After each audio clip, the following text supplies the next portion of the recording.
City are still alive here. Balotelli, Aguero! Goal City quickly, Origi!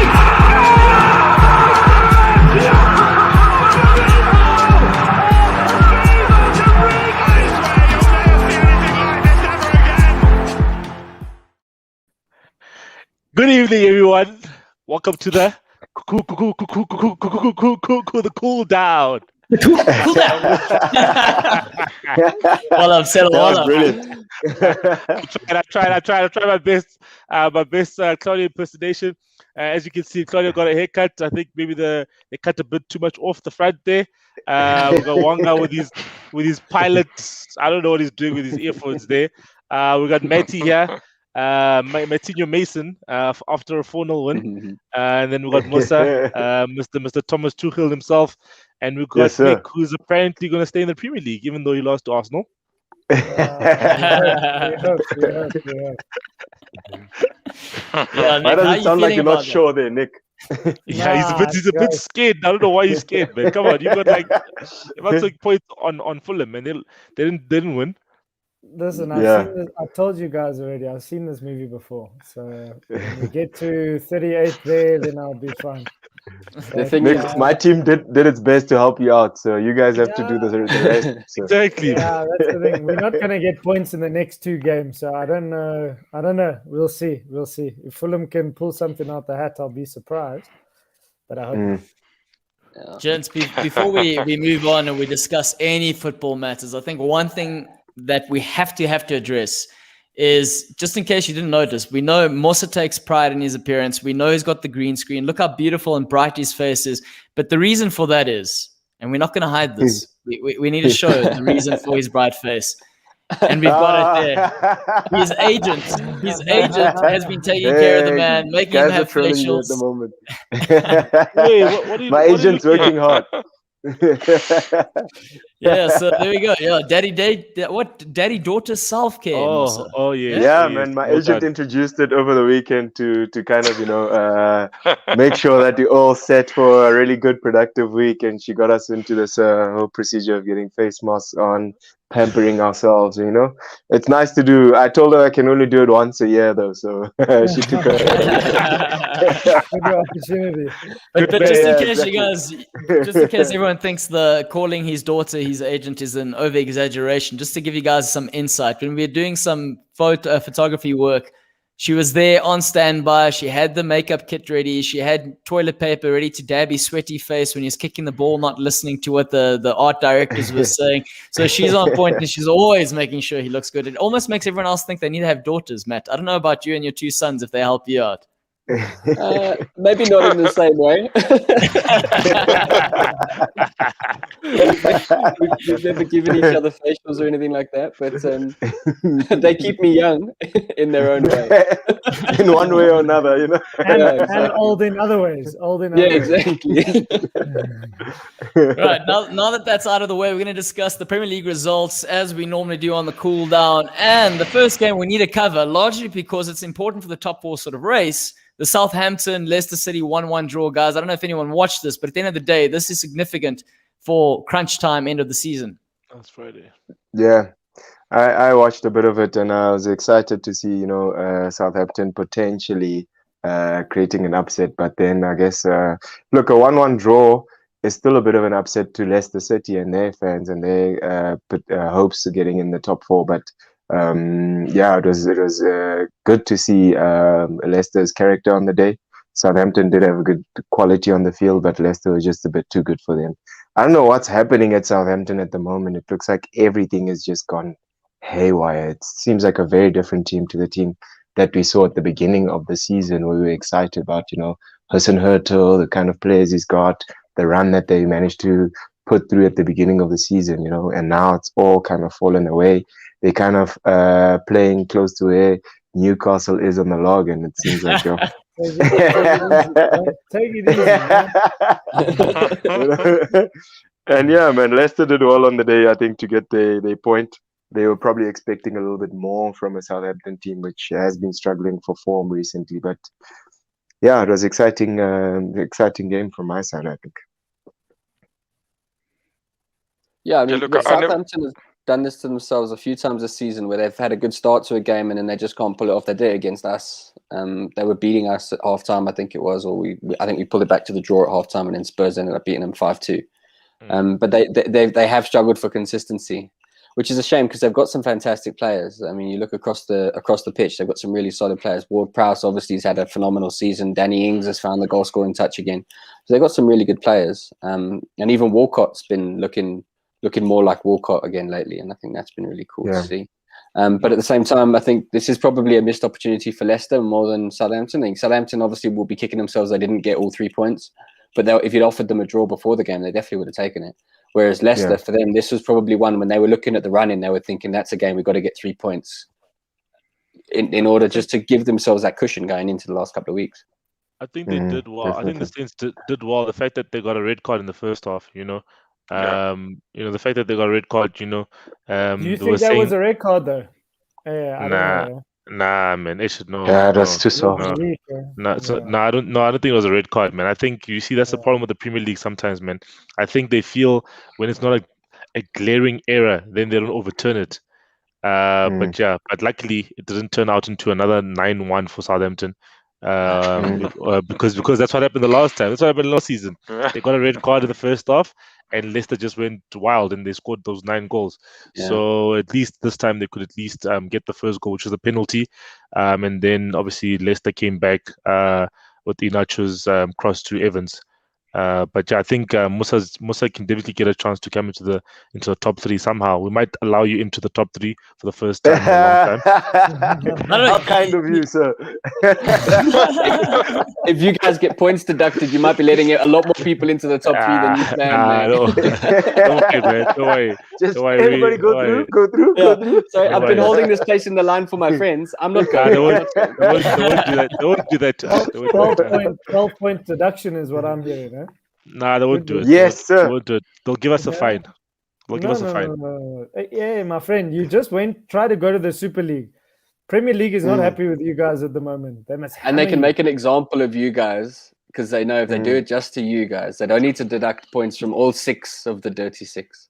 They can just do it to you guys. Make an example. The one. I'm in agreement. Let the dirtiest be hung out to dry. I like that. The dirty 6.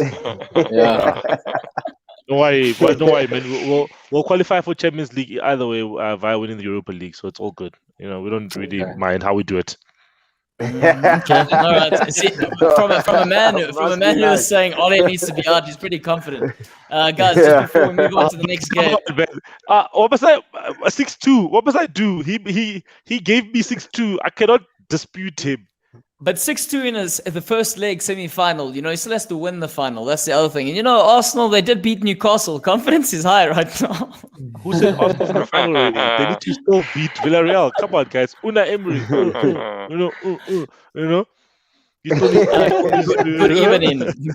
Good evening. Jets, Exactly. Pumlani is saying the Saints are too expensive, and I think that's been a big issue for them throughout the course of the season, hence their struggles. But one that we need to cover is the Brighton Leeds game, largely because, this was inevitable, wasn't it? They had that run against Man City, Liverpool, United. They mid-table, they're fairly safe, and they played against a side who technically are fighting at the bottom there. And it was just one of those situations that it wasn't going to go their way. In fact, I actually put money on Brighton to win this game. I don't know what everyone else's thoughts were. Hey, man, I don't know if you guys saw the Welbeck goal. Oh, what a well-taken goal, man. I think they deserve that. They deserve that win. I think that's probably one of the games that I managed to catch a good amount of minutes this weekend. They did well. And I think, obviously, the fact that they needed the points more than Leeds. And Leeds had a good run. Have been having a good run, man. It's unfortunate, I think, where the fact that they played City, United, and Liverpool and got 5 points in those 3 games, but then now they play a team that's below them, and then they just weren't there. But I think one of the things that we need to ask of Leeds is that Calvin Phillips, when he's not playing, they struggle. They've lost, I don't know how many games, but they've lost quite a number of games where he's not playing, and this was another game where they've lost. So I think he's like one of the most important. He's probably the most important player for Leeds. At least, but he's the engine, and it's fair. I've said it before, though. I think, this group of players are sort of strong and they've bought into Bielsa's plan. But it's only going to take them so far. Like they'll be a mid-table team for as long as they don't sort of invest. And I'm not suggesting that they need to invest right away, because I mean they've just come up. But there was a lot of calls of maybe they might make Europe with this sort of style of football. Maybe they'll jump into the top 8. This squad of players won't. This squad of players won't. Will only get them so far. So yeah. I think he says it best, right? Yeah. Roll over and die now. But I do want to say that they can't afford to roll over and die, because I'm a firm believer that the way in which you finish the season is how you start the next one. I mean, hence what happened to Liverpool, carried through the season, and we're looking here. They can't afford that. Newcastle, I don't know how they're going to bounce back. Maybe it might be a brighter start next season for Steve Bruce and Nick's team. Am I right, Nick? Steve Bruce is going to hit the summer hard. He's going to be on the beach. He's going to be getting into fights with police horses. He's not going to be thinking about football. Forget the police, the horse. Yeah, the horse. Guys, you need to have faith, man. The guy's not going to be there. Listen, I think what's going to help us, I know we're sort of changing the subject here, but we're going to get 10,000 fans in our stadium, and they are going to be all Bruce out for 90 minutes when we play against Sheffield United. So I don't know if he would want to even come back after that, to be fair. But yeah, he is getting paid a good salary.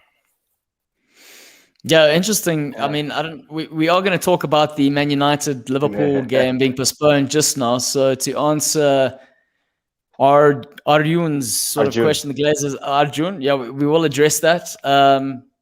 Yeah, but I agree with him. Glazers out, man. Glazers need to go out, yeah. But this is an an interesting thing. Get them out.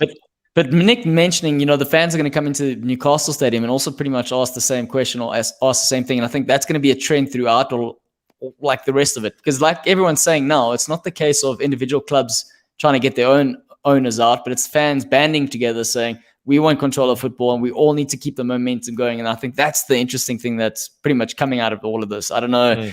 Nick, I mean, we've been saying fans fighting. I mean, Silo, from a Man United perspective, the fans have been doing this for a long time, trying to get the Glazers out. If we're looking at Nick's been going through a Mike Ashley sort of turmoil scenario for the last how many years?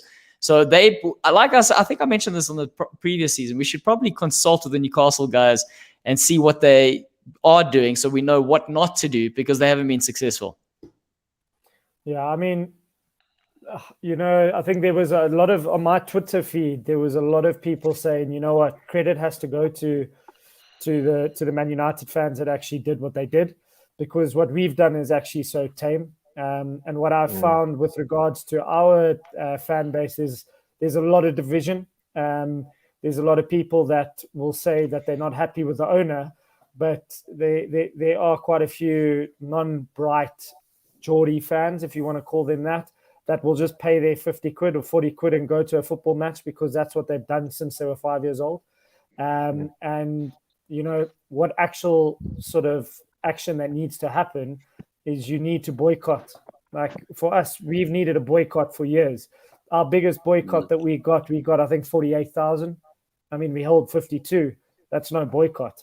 You actually need to hurt Mike Ashley where it hurts the most, and that's his back pocket. So I think for me, what Man United did, and I know we will talk about it, but I thought it was fantastic. They broke the rules. I think Nick, we might as well just talk about it now. Let's focus on it. We've got some people asking the question. Let's focus on it. Let's get out the way and continue as you were. I think they took the bull by the horns, and they literally said, we are not happy.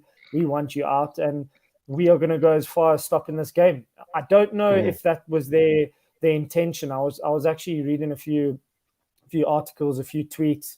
Was it their intention to try get the game off? I think if it was, they were spectacular in what they did. Breaking into the stadium, then move into the hotel. Creating sort of pandemony. I think that's the word.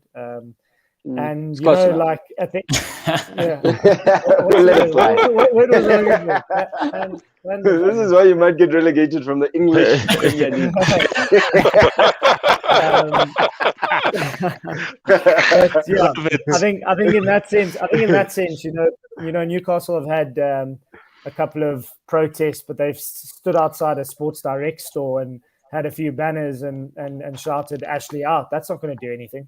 And I would be surprised, you know, if there were only 100 or so, a couple of hundred Man United fans, but I would be interested to see if there will be 10,000 fans in your first home game that you have at the end of the season. Because if I was them, I just wouldn't rock up.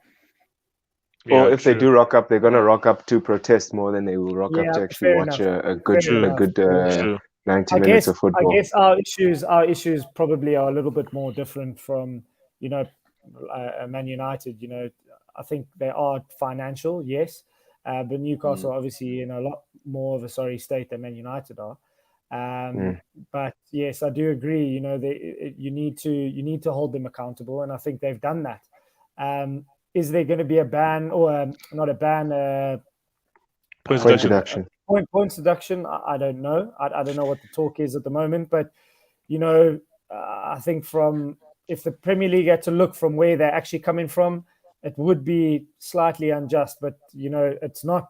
It shouldn't be Liverpool's fault for the fact that Man United are having issues with their fans. But I think like apart from talking about any points deduction, I think more right about let's focus about the fans actually protesting and going, okay, cool. If we're going to make this a movement, if they are calling for everyone to keep this sort of, obviously the Super League was the tipping point, but if this has to continue, who gives a shit about the points deduction? Like if they all do it, they all do it. The only issue is by doing this, and somewhat you could even say it could result in the disbanding of the league.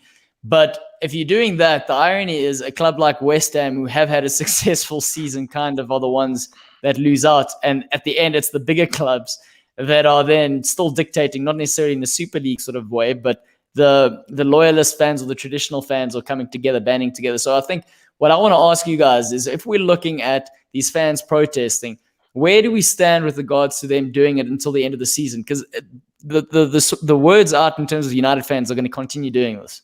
And they're asking for other guys to join. There's another protest happening in 2 weeks' time that Man United is gonna that they've organized. So yeah, all the fan channels, all the Twitter pages that I follow have been posting that let's meet up. There was even a petition that was going around to be signed. Got about over 100,000 signatures. So apparently in the UK, if you get over 100,000 signatures, then government will look at your petition. So they got the petition in terms of to look at ownership, club ownership in the UK, and they got that through, I think, last week Friday. So they've gotten that to Downing Street, and hopefully it can be debated at some point in time. But yeah, I think, man, the thing is, at the end of the day, is that the Glazers won't want to sell Man United because it's quite a profitable business that they have. They bought this with debt. They continually take 20 million pounds per season in dividends from the club. They don't really invest much in the club. Someone actually made a point where Old Trafford hasn't been renovated in a couple of years now. I think it's since about 2005, I think, was the last time the stadium was renovated. So 16 years since it's been renovated. And you've seen, Anfield's been renovated. The two North London clubs have moved into new stadiums. Yes, we still have the biggest club stadium in the UK, but we could have a bigger stadium, that we can still fill definitely. up, we could definitely add another 12,000 to the stadium somehow, and they should be doing that. Yeah, and they but should be doing that. I think not even with the expansion. They were speaking. It was Gary Neville saying that the stadium's rusting on the outside. Like, it is as well, yeah. Like if you look at the gates and the turnstiles and everything's just like old looking, and it just hasn't been maintained. That's ridiculous. So like even if you've got a 78,000 seater stadium, you can maintain that and just make it look state of the art. And I True. think There was a leak a couple of seasons back. There was a leak in a part of the one parts of the roof. which is embarrassing. I think it was raining hard, and then where the stand is, and then it was just leaking. Luckily, obviously, it wasn't leaking directly onto the pitch, but it's leaking to the end where the pitch goes off, type of thing. And that's embarrassing. So I think the protests are warranted. Just from my side, and I think it actually annoyed me in the last few days where I've seen the pundits. And Rio Ferdinand in particular, like a lot of the pundits are saying this is a good movement. This is fantastic, but like Newcastle have been crying. These fans have been crying this story for the last 12 years. And no, but yeah, I definitely. mean, Rio Ferdinand had the cheek to say in the beginning of last season, saying if why don't Newcastle just buy the club themselves? So I mean, why doesn't he just get a couple of people together and buy the club himself? So at the end of the day, it is going to be more publicized, this protest, because it is Man United. But when you've got a shit owner, you've got a shit owner, and the fans should take action. And I would like to think that fans across the world will take smaller clubs like Newcastle sort of more seriously when there is shit going on in the back room. And it's been going on for us for so long, and you guys sort of understand now where we come from. No, true. And I think definitely. that's been the point of that petition, is to say that fans should be more closely involved in the running of their own clubs. That 50+1 rule is a really good one. Yeah. And it's because you need something like that, because the truth is the world will only take notice when it's a club like United. Because those are the guys who are in the news. Those are the guys who are controlling global football. And so, but if you don't have control of your club, guys like Leeds and Newcastle, and just go down the league structure, there's teams who've had their owners just strip them bare and sink them time and time again. And I think until we get to a point where every club can have its destiny kind of dictated by its fans, you're going to have this happen again and again and again, and it won't be in the news. Even Newcastle's one, as much as you say no one's listening, it does get a lot of focus compared to some of the other smaller clubs down there. You look at Wigan, for example, who are they're very close to not existing anymore, and that was a club that had played Premier League football, and they've had big names go through their doors, and that's a club that might not exist anymore because of like weird dealings by the owners. I mean, if you read the Wigan story, and it's weird, there's a lot of stuff there that ridiculous. That was ridiculous. Sounds made up. Like the first time I read it, I actually thought it was a joke, like a spoof. And then it was ridiculous. I think Maddie, like from that point of view, like I do think people are listening, but I think people think that Newcastle fans are crazy. And like both things can be true. Yeah, no, fair enough. I mean, like, to be fair, like a lot of people in the media have said, "Are Newcastle fans not grateful for an owner who took us out of debt?" Yes, fair enough, but he's absolutely, as you said, stripped us dry of absolutely everything that we have. He gets free publicity for his big businesses at our club. He doesn't put a cent into the club, and I think, for people to think that Newcastle fans are, it's unjustified as to why we're upset. I think that just annoys the fan base in general. Yes, it might get heard, but it just seems like those Newcastle fans are just talking again, and they're just moaning again. For me, I think I agree with everyone what they're saying, and I think the truth is, with United, obviously the tipping point was the Super League, pretty much also Arsenal fans as well. But the reality is that these owners are coming in, and I don't think people can argue with it, but they're coming in, they're buying the clubs, and they're using the fans to fill their pockets. That's what it is, and that's the business they're doing. So I think if they're saying they say, okay, the club belongs to the fan, but they're just saying it. At the end of the day, they're really mostly concerned about if the happiness of the fans is bringing them money. So I think this aim or this push to represent the fans needs to happen. Because if it carries on the way it is, like Man United, they have to always, every time they want to be heard, they're going to have to be kicking out windows. There's only so many windows in the club, and I think in England as well. I think in terms of, in everywhere. I mean, the police is always going to be more armed and ready than than the normal citizen, you know, and you don't want it to be ugly like that the whole time. So I think in reality, they just need to be legally represented. Otherwise, it's going to be funny. And I mean, to hear what you guys are saying about the state of Man United is actually quite sad to hear. I mean, I was just thinking about it, like when I was I think it was a year or two ago, we went to, no, it wasn't last year, it was the year before, 2019, we went to... Hang on, I just got to stop you. This is a classic Wonga moment. He gives us history, references. historical, keep going. But, he has to give us the backstory before he continues. Yes, continue. So we went to Real Madrid's, I think it's the training center. I can't remember the name they gave to it now. But they... Stefano, isn't it? Yep. No. Oh, that's the stadium. That's the stadium. Not the stadium. I'm looking for the training ground. They've got a facility where they train the juniors and where the first team train as well. So we went there, and you know, I think there was I mean, it's top class. I mean, everything's in order. But then there was one door that was broken.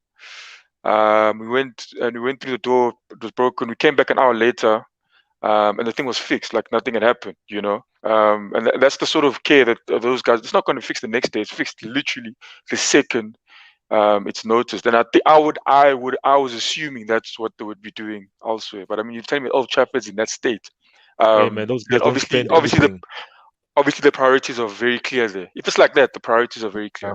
And I think you guys should be worried.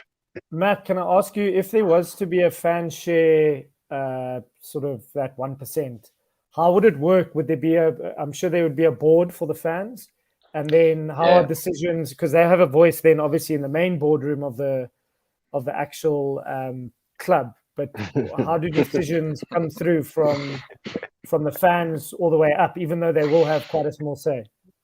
Yeah, I think what I've seen is actually bigger than that. It's the fans having 50% plus one share, and so they basically have the controlling share in the club. Yes, it's 50 plus one, right.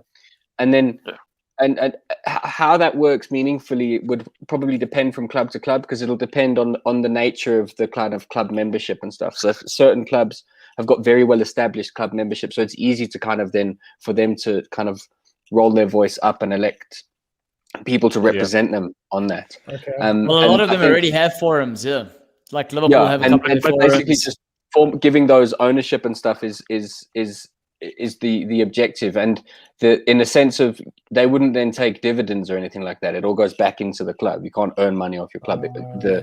But it works. The Bayern Munich model, for example, is one where that's been done very well. And you can see as the result is it's a club that's really run for what they want to do.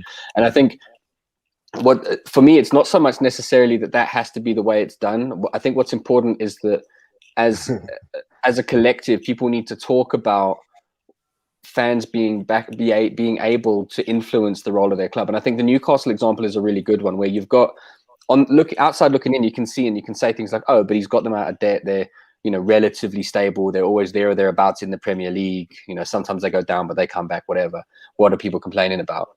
But then at the same time, you've got a situation where every week, thousands of people are screaming at Ashley to do something different, and he can just ignore them. He doesn't have to listen to them at all. And he doesn't. He ignores everything you guys say.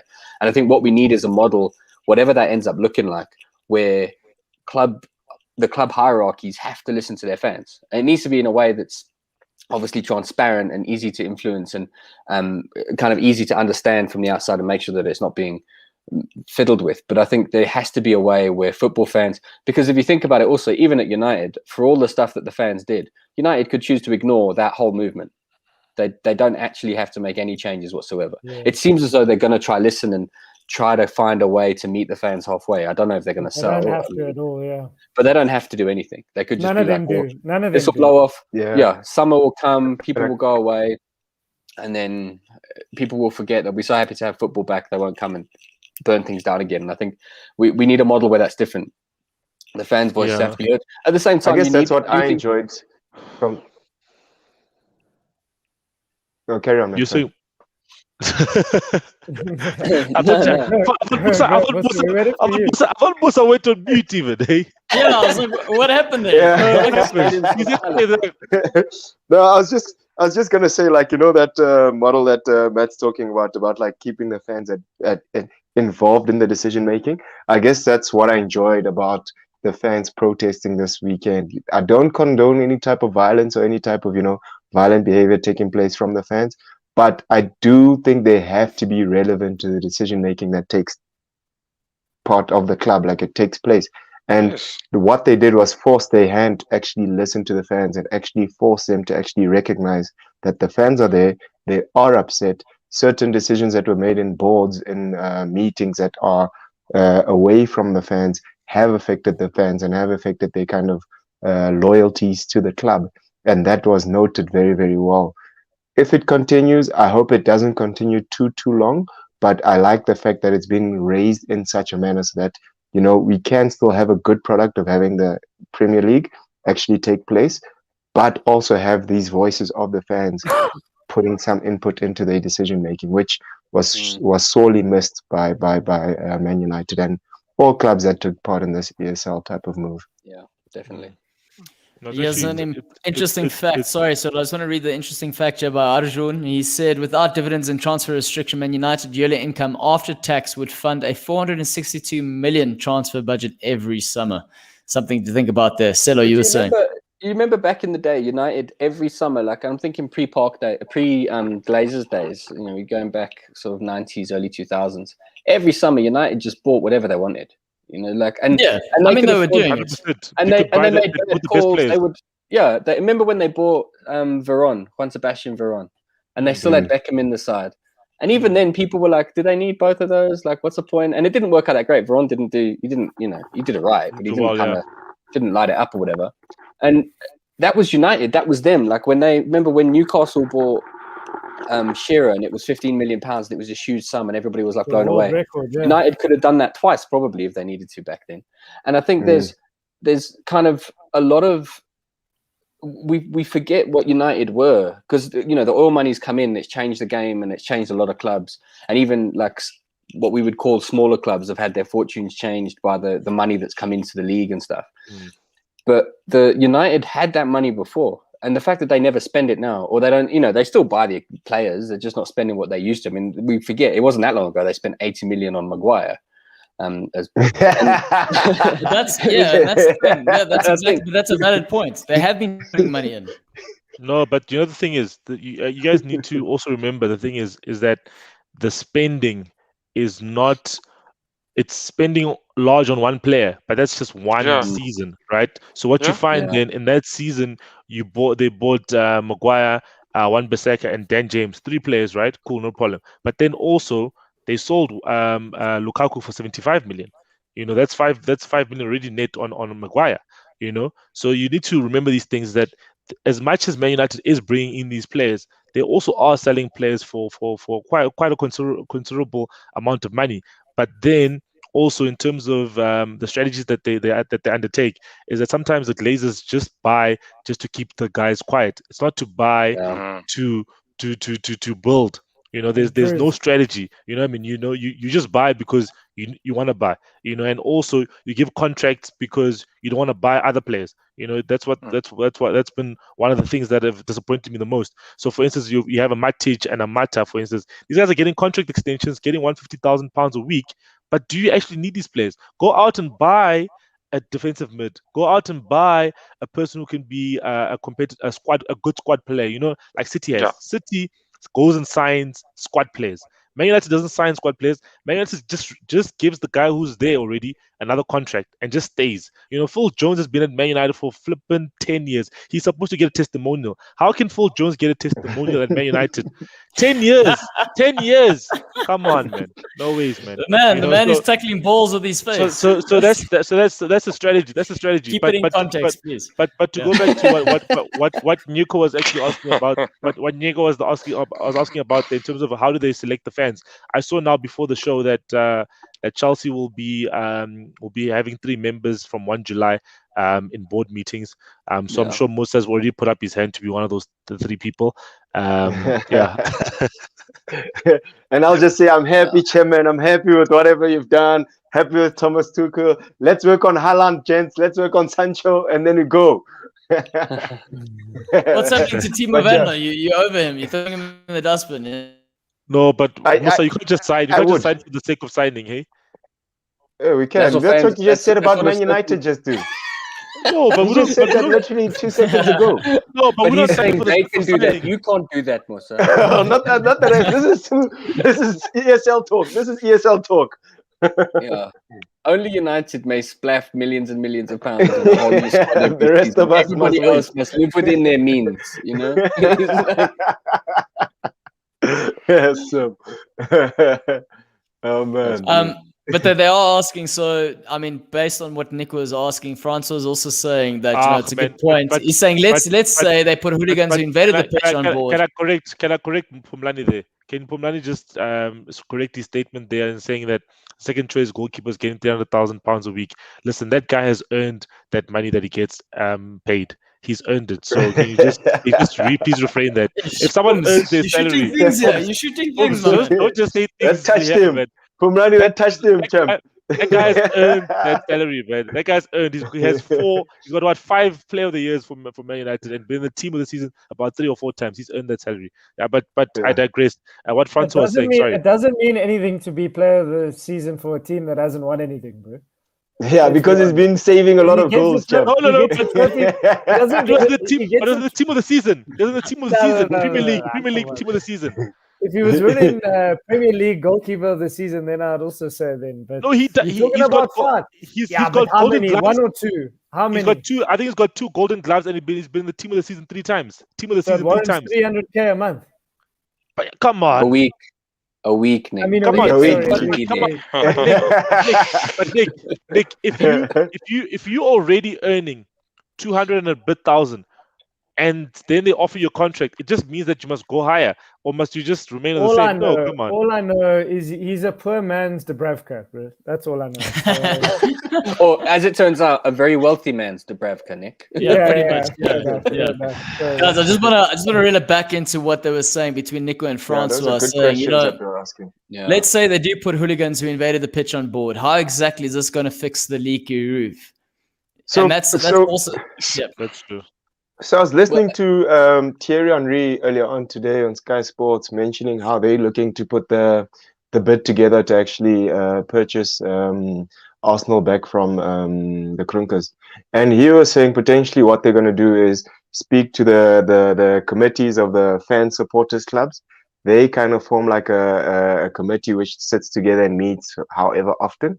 That committee would then sit with Thierry Henry and I think it's a Twitter owner, and they would then talk together to decide how they actually manage those kind of decisions that they're looking to take on, and then the 3 of them as partners would then sit with the board to make collective decisions. So I think something like that would happen, where you wouldn't have just the club owners with senior management of the club sitting in those board meetings to look at the strategic type of endeavors of the club. You'd also have some representatives coming from the fan bases.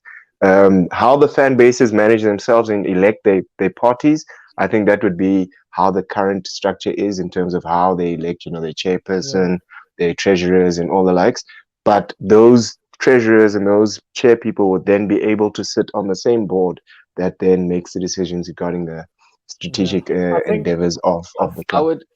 I think they should make it more fun than that. I think that on the first day of the season, on the opening game, they should have, like in those games where you've got to do the claw to try to pick up a teddy bear. They should have one of those that just randomly goes and picks 3 fans in the stands and just drops them in the board box. And then for the rest of the season, they're responsible for budgets and decisions and press releases, transfer stuff. It might work better for Arsenal, to be honest. Yeah. But the problem is that wouldn't work at City because there wouldn't be enough fans for them to find 3 to pick up and put in the box. They'd all be 10 years old. Hence, parental consent. Hence us trying to find a Man City fan. Louis, it's been tough going for us to find a true diehard Man City fan out here. Yeah. Nick, you wanted to They say only something? started we're supporting gonna- them a couple of seasons ago. We're gonna hold auditions next season for Man City fans. Yeah, we're gonna hold auditions. Yeah. Yeah, but they need to. Because they need Nick to might at give us least some know space on their- this chat. No, They no, need to- no, no. they need to at name least it The need their- nicest thing about Man City fans is finding out what team they supported when they were little, and then comparing the fortunes of the two. I think the easiest one is to find out if they know the previous stadium name, because I'm sure most of them Yes. don't. I don't. Hey, What Osh, division they were pre-90s, if they even know Nick. that. But yeah, And if they know no, Sean sorry, Wright Phillips, and if they know 2000. Sean Wright Phillips, and if they know Sean Wright Phillips, There's even Yeah, better ones. 100%. There's, you know, but I back think when they had. I think just to Stephen Island, Yeah, go Stephen for it. Island. Stephen When Ireland. they used to have Darius Vassell and Georgia Samaras up front, you know. Yes, If you watch that Man yes, City, you should be on the show. After Yo, the yo, Euros, yo, after the yo. Euros, Yeah. after they won the Euros, they signed that guy, man. Yeah. Stamina. I think he still landed up at Fulham. That's where he landed up going after that. Anyway, yeah. But yeah, I think it's just important to note, like, I follow the Newcastle United Fans Trust, and I don't think they just elect. I don't think it's as simple as just selecting like a hooligan of some sort. I mean, I think each fan base or trust will have sort of a prospectus of what is expected of a chairman, of someone who heads this whole thing up. So generally, they'll have to be someone in society of some sort of title, and then I think, if I'm not mistaken, they'll hold. So they'll Matt, hold, chief clown of a Spurs society won't count. I'm just Yeah, letting you know. You're the chief clown. they'll hold Hey, title's a title, man. elections of some sort. Yeah, so I think they'll hold elections of some sort, and the people that will be elected will be of some sort of stature, and I think they'll govern themselves. And I think they'll have to be transparent in the sense where there will be elections every year. There will be an AGM. Will the chairman stay on, and that person will represent them as a unit, as Voice of a the fan fans. base, as Well, a voice. Yeah. I think what's also cool is when you look at organizations like that. And a lot of these clubs. No, What you go happened ahead, Cloudy. Claudia just caught Yeah, it. no, go. Sorry, it's my it's lagging on the side. You go ahead. Yeah. So I was going to say, you find those those fan organizations end up having a life of their own because they exist separate from the board. So it's not like all 100,000 fans go to the board meeting. They have their own meetings, and they give the mandate to their chairman. When you go to the board meetings, we expect you to represent these positions. Yeah. So then if the chairman or whoever it is doesn't do what they're supposed to, those committees themselves will have their own ways of then replacing that person and saying you're not fulfilling your mandate. And it becomes board, essentially, exactly, and because it's not funded by the board and because it's not like beholden to the sponsors and stuff, it does hold itself to account. So that's what you've seen at clubs where they've done that kind of thing. Not just at clubs, even at, like, you can see it happen in community groups and stuff where it starts out chaotic. People apply their own kind of logic and structure to these things in order to have their voices heard. And I think that's the power of this, is the fact that it'll be a voice of the fans that's not kind of dependent upon club money and all of that stuff. Its happiness comes from the success on the field, and that's where their motivations will come from. And it's a necessary part. I mean, in the same way that you will also need business people in the board who can say, look, we can't just spend 400 million on players every year because we've got to make sure we keep the lights on. You've got to have that healthy tension between desire for success and push for business kind of readiness, and on the other side, kind of the club itself saying, this is how we want to play football, this is what we need to do our job. And I think that's one part of that kind of trifecta is missing at the moment, and that's the fans, and that's what we need to find a way to bring in, whatever that structure ends up looking like, whether it's just seats at the table on the board or ownership 50+1 type ownership models or whatever that is. We need the fans to be part of the decision making at all of our clubs, and we're talking about it now because it's happening at United and Liverpool and big clubs, but it needs to happen across the board. Every club, even if they've only got 1,000 fans, those 1,000 fans should be able to say whatever they want. So I think that's important. Yeah, and the current state of affairs would be that these fan clubs actually do exist, and their committees do exist. They have chair people which do run these clubs as the voices of the fans. It's just they're seen as voices of the fans only when they get to sit in the stadium. So they'll buy tickets collectively for their fan base and make sure that they parade their actual fan regalia and whatnot as that certain club. but they never actually get a seat at the board, even though they're making all these kind of investments into the club, using their own time and own energy independently, but never actually get to actually voice to the strategic endeavors of the club. And that bridge will be a nice bridge to actually see the actual fans' involvement in that way coming into the club ownership, which I'm excited for from my side. And also, the interesting thing is, as soon as these owners stop seeing the fans as customers and start seeing them as as proper guys that are actually stakeholders that are going to actually help them improve the club, they're going to make the best decision for the club. And if at the end of the day they want to be competing, they want to be bringing in the money so they can buy the best players.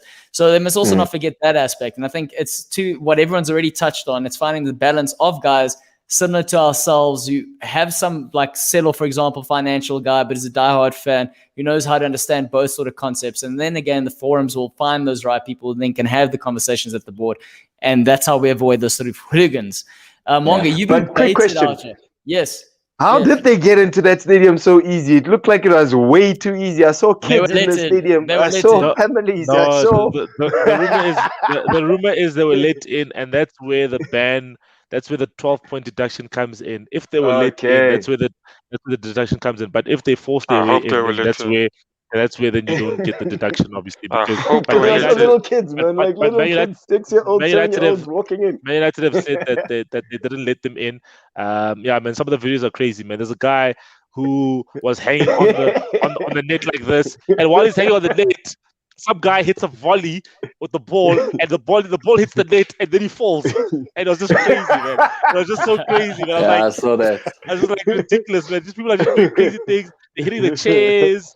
People are doing Wayne Rooney volleys. You know what I mean? You saw Harry Maguire made an appearance at the protest. A brief cameo. Struggling to get the ball there. It was just madness. Fans were having a good time, but at the end of the day, the fans, their message was noble. And I think obviously the guys who obviously vandalized the stadium, that's not good at all. But the message was noble, and at the end of the day, sometimes you have to do certain things to get your message across. But as long as obviously you don't hurt anyone, that's the most important thing. Don't hurt anyone. Don't vandalize property.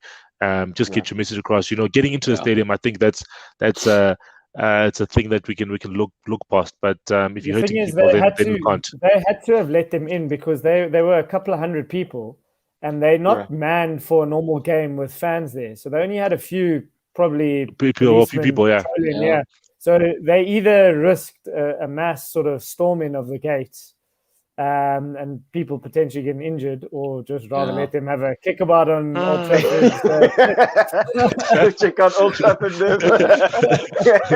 I saw Arjun asked a question about Harry Kane. About Harry Kane, yeah. What's happening? And well, look, I think he makes a good point that a lot of what we do at the moment depends on Kane. But that said, Spurs we've lost good players before. I mean, hundreds of times. So I don't know. It would be a huge blow to lose him. But then again, we've also got players in and around him who play well. So I think we'd adapt to life without Kane. But it's not first choice in any Spurs fan's mind. Like, we don't want to lose Kane. We want him to stay there forever. But at the same time, he's a generational talent. He deserves to be winning trophies. He deserves to have silverware on his wall. Yep. And in that sense, there's no way that any of us would begrudge him moving on to win stuff. It'd be horrible. Yeah, could you imagine if Kane finished his career never having won some serious silverware? It would be an absolute sad. It would be horrible. And people have done that before, where they've maybe not. And Son potentially. And it's happened before where players have not won as much as they potentially could have. You look at someone like Shearer. He won at Blackburn. He didn't win a lot after that. He went to Newcastle. He played for his boyhood club, but he'd already done the silverware thing. Even you look at someone like Gerrard. Gerrard didn't win as much as a player of his stature probably could have if he'd moved to another club. He never won the Premier League. He never, and he won the Champions League. Yeah, he won the Champions League. I mean, not to say he didn't win a lot. He won a fair bit of trophies, but he probably could have won more if he'd moved to another club. The challenge for Kane is he's now in his prime, and he could conceivably, you look at Spurs, he could conceivably not win a thing, and that would be horrible. That said, if we lose him, we definitely won't win anything. So it's sort of a double-edged sword. Where it's sort of like, I'd really love for him to do. Isn't that the case already? Yeah, well played. Yeah, but it's a tough one. It is a tough one, but he's definitely earned the right to go win some trophies. So it'd be horrible to see him go, but it is what it is. Yeah, like you look at players like he's played with, like Ericsson, he's gone now and won a trophy in Italy, and it's he's just won the league. Yeah, he just won the league, and it's like it'll be unfortunate to see his massive talent go without any kind of like silverware for all of his effort. And yeah, it's one of those. It feels inevitable at this point in time that he has to leave the club to look for greener pastures. Yeah, they'll be okay. Wow. Talking from Arsenal perspective, Baba. That's an Arsenal thing to say. Thumbs up, short and sweet. That's Wonga, boys. That's Wonga. You can hear Wonga still got the pain. He still got the Robin van Persie pain. He still got that pain of Robin van Persie, man. Guys, I wanted to highlight something. I haven't checked the math. Maybe one of the Opta boys can tell me if they do what Darren was saying and they take 12 points from all of the ESL 6. Do Arsenal get relegated? Probably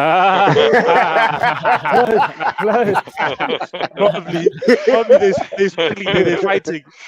No, we don't. Let's check the math there. Let's check. Nah, we don't. We don't.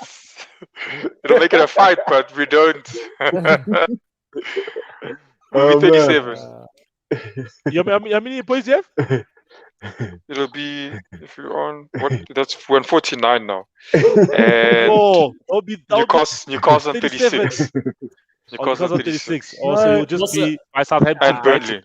Arjun, you can have Timo Werner if you want somebody. No, man. Arjun saying you're being stingy. I agree with him. You must start sharing, man. You can't have everything. You want everything here at this club. Very stingy. But you can have Timo Werner. We've tried him. If you try to play like Jadon Sancho, you'll have no space. You'll have no space for Callum Hudson-Odoi. Then you might as well let Callum Hudson-Odoi leave. We can give him a loan. We can give him a loan deal somewhere. That's true. I agree. They signed it in real life, man. Can you imagine? I'm pretty sure if you do. We can do it, Chelsea. This is a big club, champ. We can do those. Honestly, we have players that are very, very young. They're young enough to go on loan.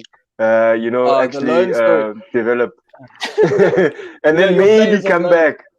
Your players on loan, they've got like the loan WhatsApp groups and stuff. Yes. I'm pretty sure at Chelsea they had to switch from WhatsApp to Telegram because the group got too big and it can only have 250 on WhatsApp.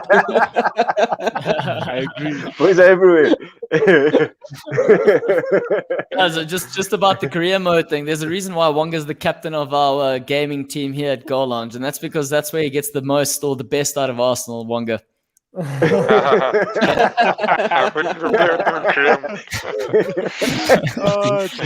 Arjun, if you're looking for someone to play against, give Wonga a shot. He's not a bad representative there for Goal Lounge when it comes to FIFA. Gents, we've covered this topic extensively this evening. Just to move on, I mean, there is Champions League tonight. We do know that Man City are hosting PSG. Can Pep Guardiola finally do it? That's the question on everyone's lips. And I'm asking you guys, do you think it's a possibility for them? He's doing it. Yeah. He's doing it. I've got full confidence in the man. Sure. Even you. Even if he finds you in the final, Musa.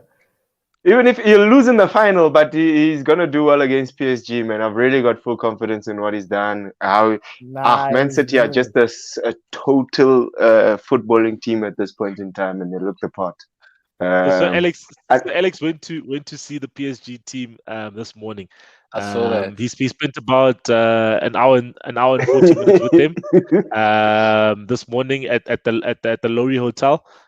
So let's hope that he gave them, you know, I don't know, some Muti there, some Sir Alex Ferguson Muti, and you know, spoke to Pochettino and Neymar and Mbappe and Verratti and all the other guys just to, you know, just to zhuzh them up a bit and give them the energy that's required to beat our bitter rivals from the blue side of the city. So let's hope and see.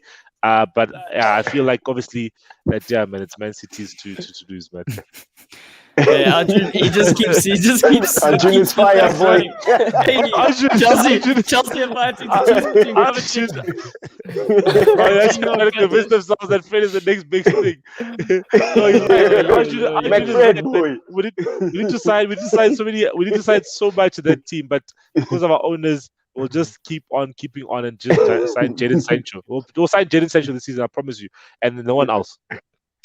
An interesting stat. What about Kane? Don't you guys think you can have something in the running for Kane? Wait, guys. Wonga.com, yeah, he needs a new hat. Let's give him some airtime so Wonga.com can actually give the Dinganator a new something there. Wonga, you wanted to say, what's the interesting stat there? They said Pep Guardiola, it says here, Mauricio Pochettino, Pep Guardiola they faced each other 19 times. And Pep Guardiola has gone unbeaten 16 times in those times. So that's it. No. When Tottenham went to the Champions League final, they beat Man City in the quarters. So it says that City boss Pep Guardiola has faced PSG counterpart Mauricio Pochettino 19 times previously, going unbeaten on 16 occasions.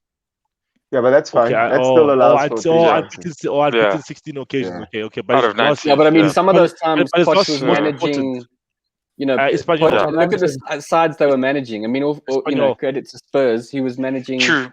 You know, he's been managing.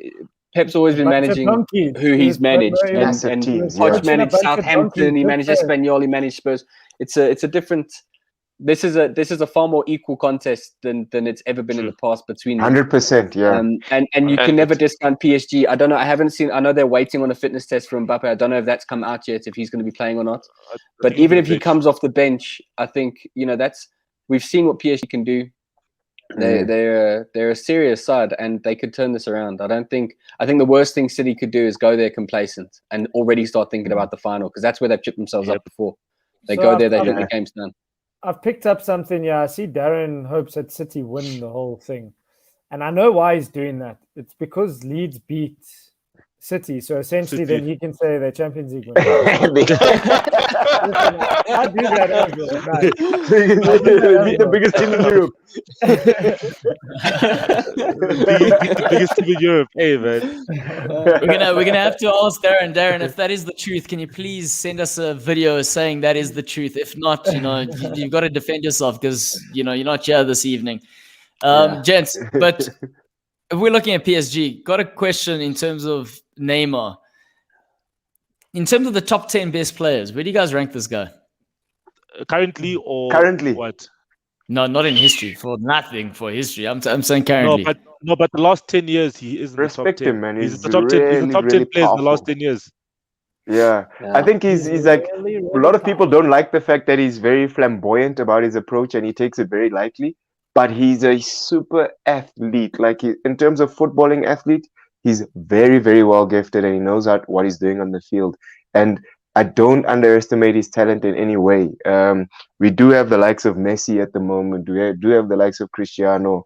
But Neymar's right up there. He had to leave Barcelona because he wasn't getting the spotlight that he felt he deserved to actually compete for Ballon d'Or. Neymar has the most Champions League goals for any Brazilian. That tells you all about him. He's huge. Is there a single side across Europe at the moment that wouldn't start Neymar straight away? I don't think him on your team sheet. Which one would it be? In the starting 11. There's no team. Yeah, there's no team. There's no team that's not starting. How about Newcastle, Nick? What would Newcastle do? Listen, we've got Darlington will start ahead of him. Yeah, he'd look at it and go, look, I've already got one Brazilian. I can't be having two. It's too much play. It's too much play, guys. You guys want to pass the ball around the whole day? No way. All right, guys. We're gonna cover just to get everyone's thoughts. So obviously, Man City versus PSG. They got their 2 away goals. Final verdict for the result that we're gonna see this evening. What's everyone going with before we move on? City to go to the final. Yeah, I don't know the score, Yeah. but City to go to the final as well. I also think so as well. Yeah. I think tonight could be 2-1, and it's going to go to extra time. I think it's going to finish 3-3, both sharing away goals. I think it could be I'm not sure who's going to pull it off. I think City will probably win it, but I reckon it's going to be a lot tighter than everyone thinks. I don't think they're going to walk this. Yeah, definitely. Poch has got Tight, form. yeah. Poch has beaten Pep in a Champions League knockout before. He's got, you saw the emotion he brings to those kind of days. I think he's going to want this. I think they're going to be amped up. PSG have also, it's been coming for them for a while. You talk about Pep wanting this and City wanting this. PSG have wanted this. We know how they've coveted the Champions League. So I don't think it's a foregone thing. I think it's going to be a lot tighter than we think. It won't be easy. It won't be a walk in the park. I feel that PSG will get their goal definitely. I hope they get 3. That's obviously wishful thinking. I'm pulling a Wanga in my analysis. What you want, not what you think. What I want, not what I think. But yeah, let's dream, guys. Football's about dreaming, man. Nick, a couple of weeks back, he thought he was going to the championship, and he was allowed to dream about being in the Premier League. And look at him now. He's still in the Premier League. Look at me now. How do you like me now? Yeah, so you guys were saying about Neymar and stuff. I'm just looking at the number of games he's played this season for PSG.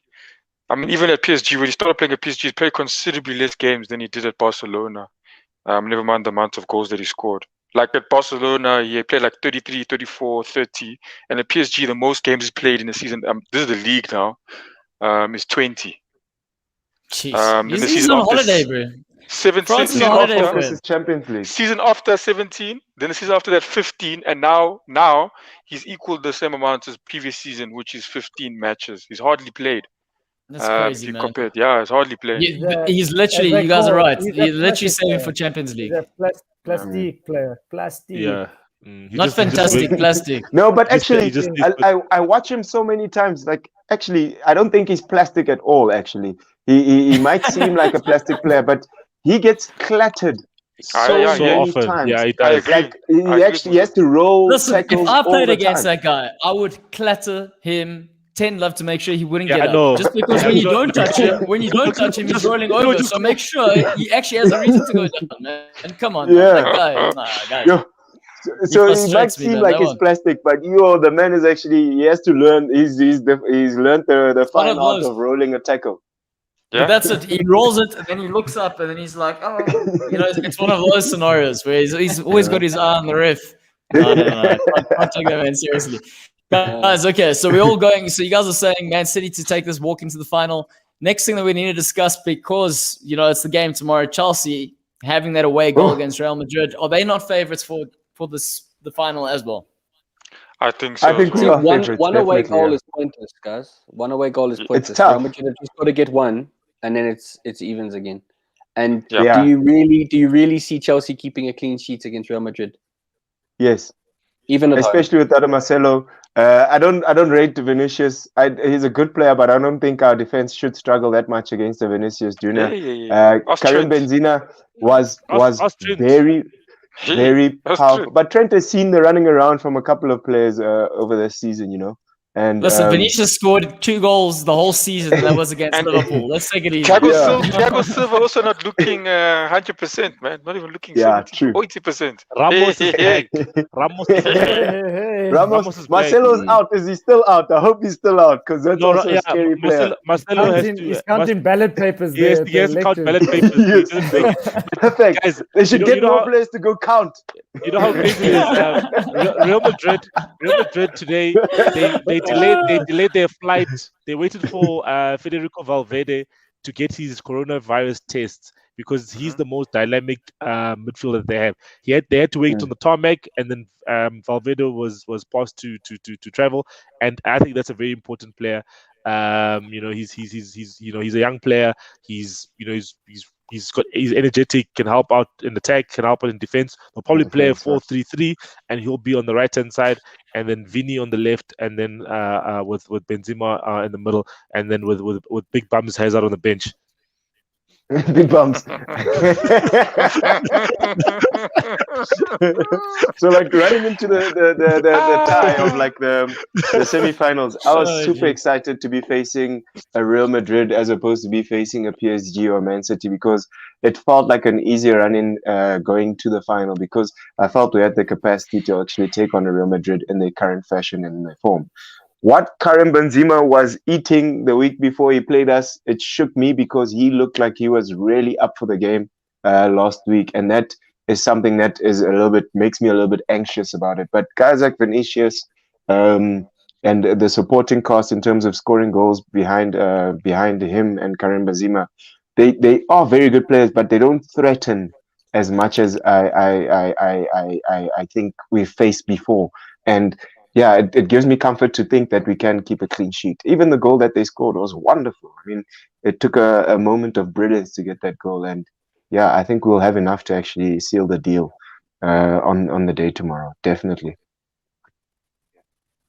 Nice. Confident Chelsea man there. That's cool. So then, okay, so let's say you think they're going to make it.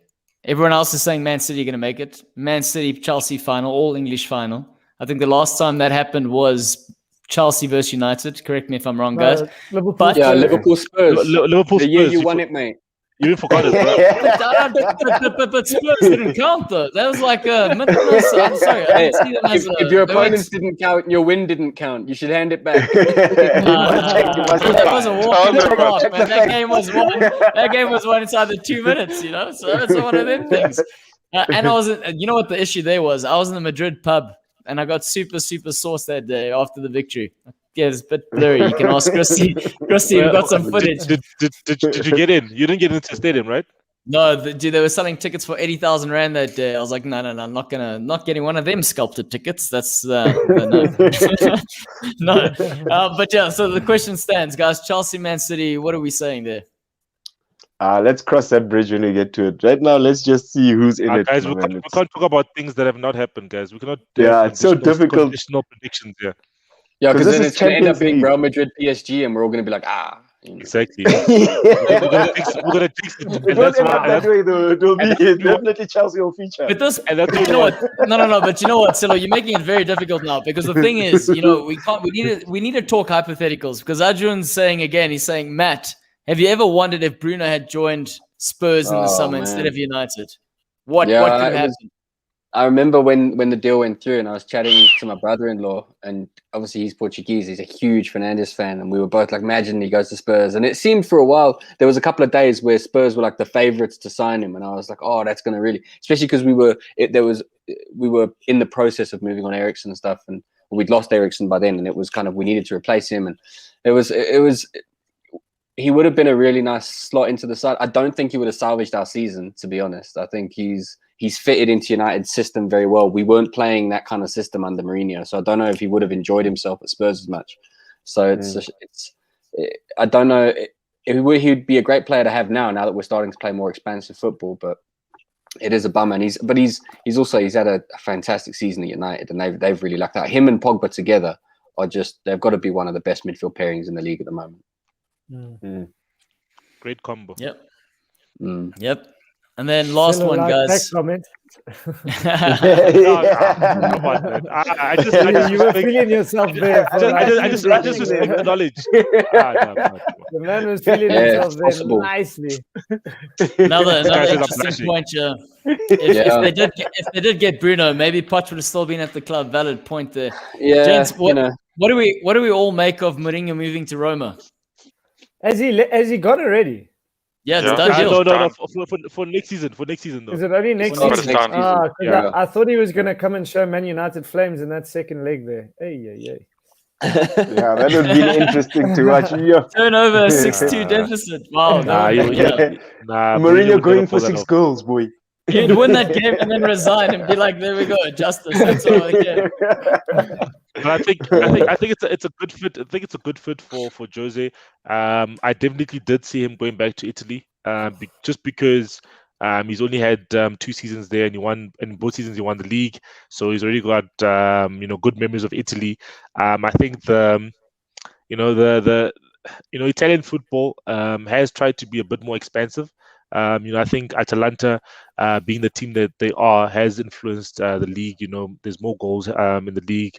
But Jose, man, it's tricky, man, because he wants to buy players normally when he gets to a club, and Roma doesn't really have that money. Roma has to do these clever deals. You know what I mean? Pedro left Chelsea. They got Pedro from Chelsea. You know what I mean? Al Sharawi came back from China. They got him. You know what I mean? They got Smalling for cheap from Man United. They got Mkhitaryan for cheap from Arsenal. So they do these these bargain buys and so on. And Jose has never really been a bargain buy person. He's always wanted to spend even 30 million pounds. Does Roma have that money? Yes, they've got American owners, but still the amount of money coming into Serie A isn't like the Premier League. So it'll be interesting to see what happens. I've got a mate of mine. I just wanted to find out what he says. He's an Italian mate of mine who supports Roma, die hard. I'm sure he's loving this because he's a Chelsea and Roma fan. So he'll probably try to romanticize and remember the good old days of Mourinho at Chelsea. I think it's a good fit for him. I think it's a good fit for him, but I think we had Chris Pyack on the show a while ago, and he was saying that we forget how long Mourinho's been doing this and how few managers stay at the top of the game for that long. And I think that the Spurs stint proved it. He's not the power he used to be. And he has proven himself kind of fairly stuck in his ways to an extent. He really struggled to adapt to the squad he had at Spurs. And I think that's proven to be a big challenge for him. And like you said, Celo, the fact that he's probably not going to have as much money to spend at Roma, I think that will be a big challenge for him too. But he does like the league. He likes Italy. So but the Italians accommodating. They are accommodating in terms of his preference of football. So I think he can make the older players don't want to run as much. So maybe he can work with something there, guys. Last thing we need to cover, we've got the two guys on my right-hand side of the screen, obviously Nick and Wonga. This was the first time on the weekend when we were giving our predictions that we all agreed Newcastle will get something from a game. And they just showed up and showed us flames. And Wonga, this is your time to shine. Never do it again. Get against me, man. Get against me. We love the underdog story. Man.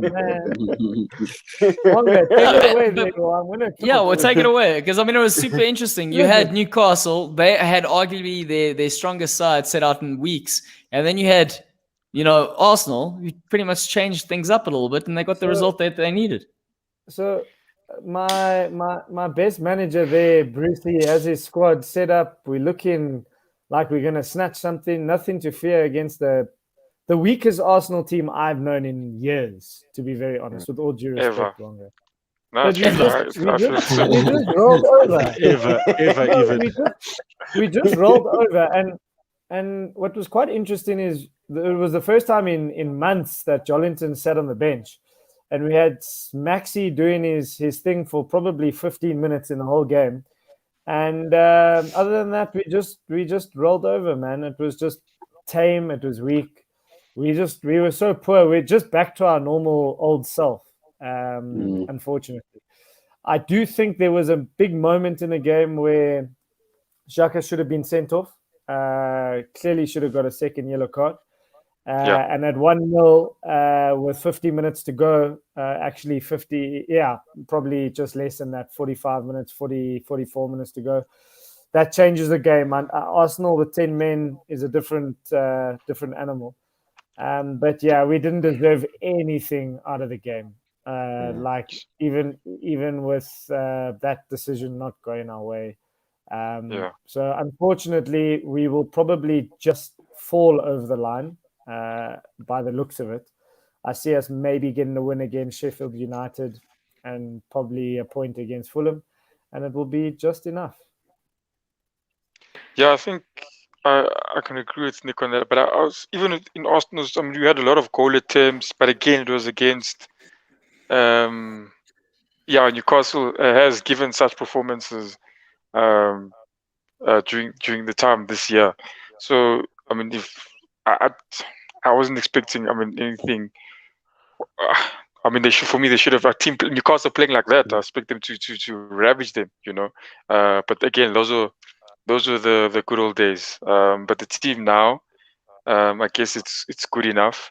What I do look at is Martinelli. I think every time we do play him, or every time he's on the pitch,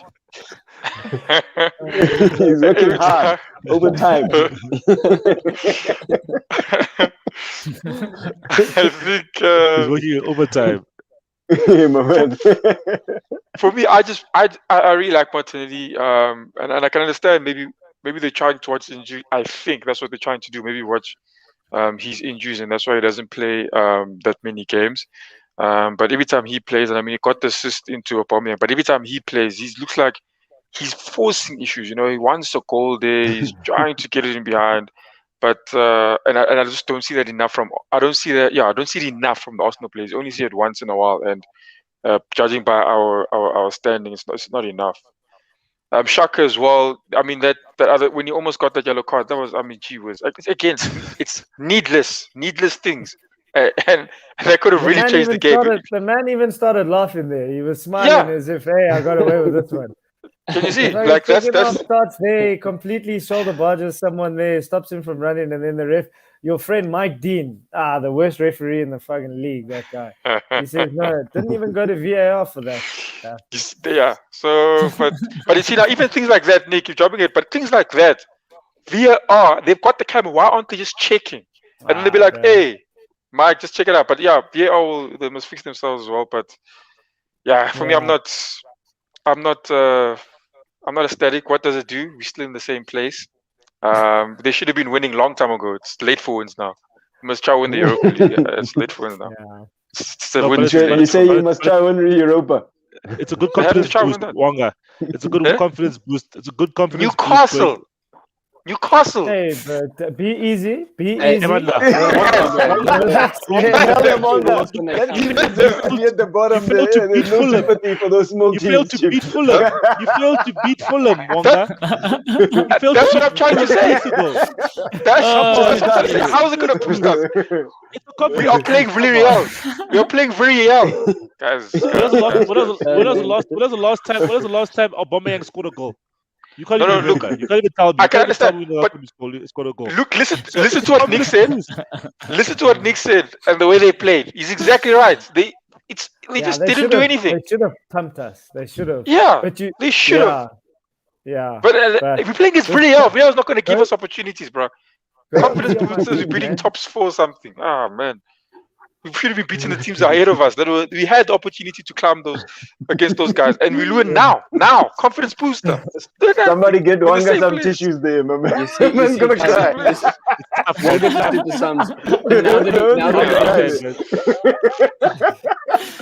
The confidence booster.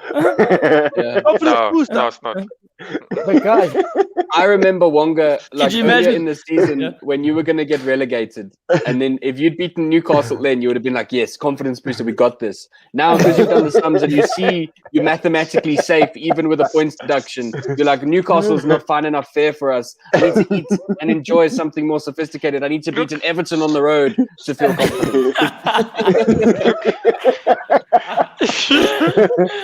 Also, guys, imagine Spotify or the owner of Spotify, Daniel Ek, does Matt Lannert buying Arsenal, and you've got Arjun there. Jeez, I've said his name 100 different times. You're right, so I need to go on pronunciation courses.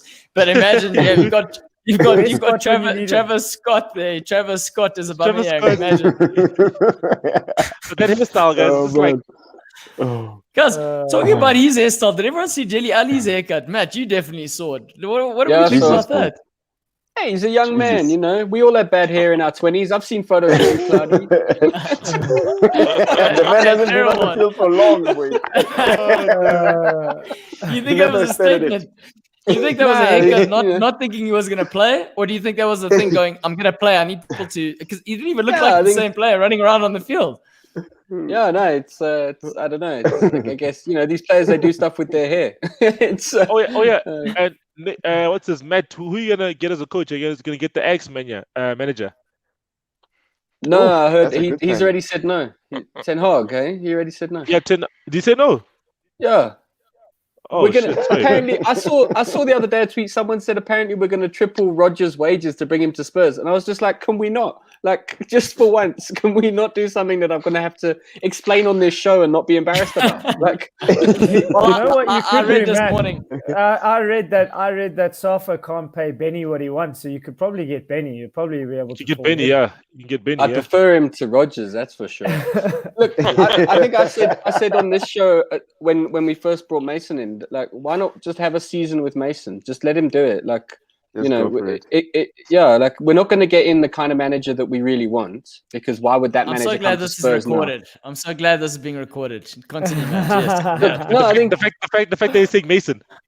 yeah. Because down the line it's gonna be like, what the fuck were we thinking? And you're like, hey, man, But, we like, said you it was can a good remind idea. me. You It can was a remind me good idea. who It was a are we good going to idea. sign? Who are we Would going you to take sign? Frank? Like, who's going to come? Would you take Frank?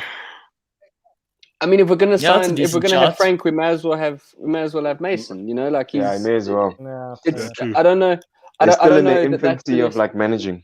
Yeah, like that's the thing. I think if we're gonna get someone, like if Ten Hag wanted to come to Spurs, that would be a serious coup. You know, that would be huge. Like that would make a difference in the football, and True. that would move us forward.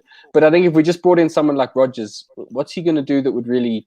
I don't know if he's gonna instill something that's gonna suddenly get us 15, 20 extra points a season. So why not just enjoy it for a year? At least playing, you know, like I think I want to. Maybe it's just my personal feeling. I definitely don't speak for all Spurs fans, but I just want to love football again. I just want to enjoy it. And I think. So I think now with Eddie this, Howe? nah, man. But Eddie guys, Howe, I mean, he's also he's got a pedigree. He's played at the top. He's managed at the going top to for. Celtic. Yeah, I He's don't know gonna if go he'll to come to Celtic. Spurs either. Like if you're Eddie Howe and you got Celtic or Spurs, I'd go to Celtic. come 'cause to- it's- Yeah. I mean, I'd go to But- Spurs. 'Cause I'm a Spurs fan, but now you with know. with West Brom's result yesterday, I think Fat Sam will be looking Available. for a job. He'll be snooping around. You know, Oh, you're could definitely you gonna- imagine? You'll Could you You'll imagine? sort your defensive problems out. No, I think Arsenal might need Fat Sam ahead of Spurs. If he was but going I'm to sort just- out true. defensive problems, West Brom wouldn't be going down. But Graham Potter, guys, Graham Potter also deserves a decent shot in terms of the type of football he plays with Yeah, Brighton. yeah. And if you combine that style with what Spurs do, or what you always claim is the identity, Matt. Yeah, he'd probably be a good fit and might be worth a shout. I think I'd prefer something like that, where it's a manager who's got some decent experience, but maybe hasn't been had a chance at the top level yet, to someone who's been around at the top but isn't going to fit our culture. Like with Rodgers, I don't think.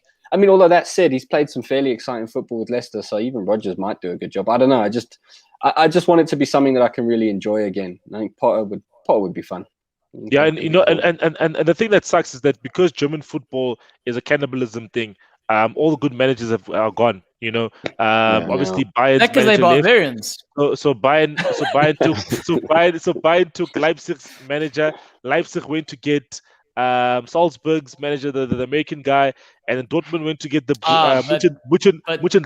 Gladbach guy. And then Mönchengladbach went to get the Eintracht Frankfurt guy, and then Frankfurt needs to get someone. Holy shit, I feel like we need to do like a diagram here, just so we so can all put the it out on good our managers channel are so gone. everyone can see Mafia it. walls, you know. You know, Mafia. I don't know who's. And then what I we don't can know who's do... good- Sorry, then we can just do like a Hannibal poster, and that can be the image of the Bundesliga logo. That's kind of what it is. Unless you go and get the little coach in France, who's obviously leading the League One. I think it's Rudy Garcia. Apparently he's not being well paid in the French league, so you might take him. But yeah, as you say, Mason might be the one, and then you might just get you as an advisor. I'm surprised no one's thrown Nick's name into the ring there. Guys, trust the young coach. Trust the youngsters, man.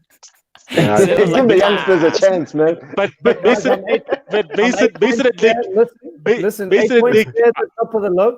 8 but points Mason clear and at Nick top are of the same age, guys. Mason and Nick are the same age. So it doesn't. Mason isn't 8 points clear at the top of the log. all time. Tell him, Nick. Yeah. Coach Nick. Offer him some advice, man. Send him a how-to. Dummy's guide to winning leagues. Right, gentlemen, that pretty much concludes the show for this evening. Final thoughts before we leave?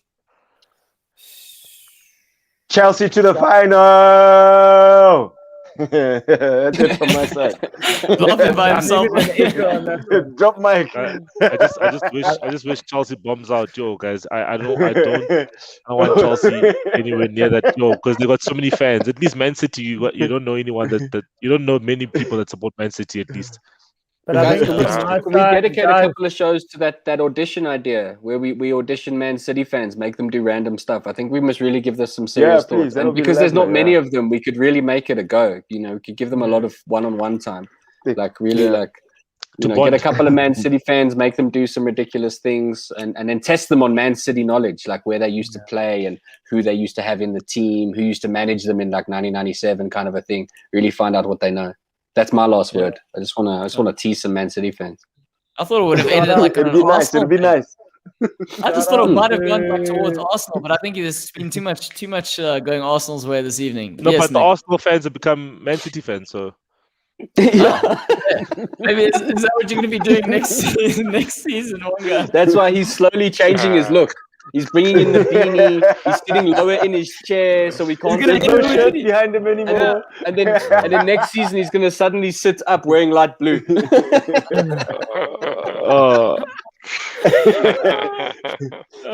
No comment, Wanga. thanks. He's pulling an Adebayor on all of us. But all the best to the English teams, I guess. Just because we this is an English Premiership dominated show. But in all honesty, I don't want to see those teams in the final. Anywhere near the final. I'd rather have a PSG Real Madrid final. I'll be happy. Yeah, I'll be even supporting. I'll even try go to wherever the final is. This is too much. It's too much. No, guys, you need to, I'm glad this is recorded. We're going to play this back. Louis is a City fan. Yeah, Louis is a City fan. Yeah. Don't say the City fan. I work with City Louis. fan. I work the City fan. He might have been the guy I saw in the mall there one day. I remember I took a picture and I showed everyone. There was one guy with a City fan. Louis, next time I'll stop and ask if it's you. Final thoughts there, Wanga. Shout out to the guys, the new guys on the show who's come and pulled in. And shout out to them. Arjun, definitely, yeah. Shout out. Arjun. You're going to have to teach us how to pronounce that name. More Man United fans. I love it. That's why I'm happy. You know what I mean? We dominate everywhere we go. I love it. There's Arjun also joining you. Come on, Arjun, man. Hey. I'm with it. That's what I want. I want exactly the same thing. PSG Madrid, please. Please. That's what I want. Yeah, that's it. Nothing else. You don't want to share, Silo. I don't want to share. No share. Seeing as we started from a fan perspective and not liking our owners, let's agree with this. I think we agree there. Wonga, you got nothing to say. What you say? Our June. Fuck's sake. Our June. Our June. Yeah. Our June. That's so much Nico's easier. correct. We're gonna hurt everybody nice and slow here in this fucking show. Everybody's gonna get hurt nicely. It's gonna be a window to Real Madrid tomorrow, and I'm gonna be so happy. I'm gonna text Musa so quickly and like Real Madrid wins 1-0 tomorrow. I'm gonna I feel the same thing. I feel Madrid are gonna hurt. Madrid are going to do something. I don't know. Yo, man. I mean, they got this far. No chance, Jets. We got this far, and we're going further. Chief. Oh man. It's gonna end the tears, guys. It's gonna end the tears. Yeah. Right, everybody. Thanks again for tuning in. Thanks for watching. We appreciate the ones that have subscribed. And if you haven't told a friend yet, you're absolutely useless. I mean, that's not our fault. Please, guys, tell your friends, subscribe. Let's grow the community. It's been a great show. We love you all. Yes. Soon if COVID allows, one day we're gonna have a Goal Lounge meetup. Thanks, Meet co-presenter there. You took the reins there, co-presenter at the end there. Lost control. Yeah. He gave me the liberty at the start, so I must just take the edge off. Wrap it up well. It's awesome. Yeah, gents, and also one more thing. Gents. There is going to be a Discord link coming soon. So those of you who are watching, we'll be putting that in the bio sometime within the next week or so. So be free to join us in the chats that we normally have. All right, and that pretty much wraps it up. Have a good evening, everyone. And Al June, you are Al June. That did not work.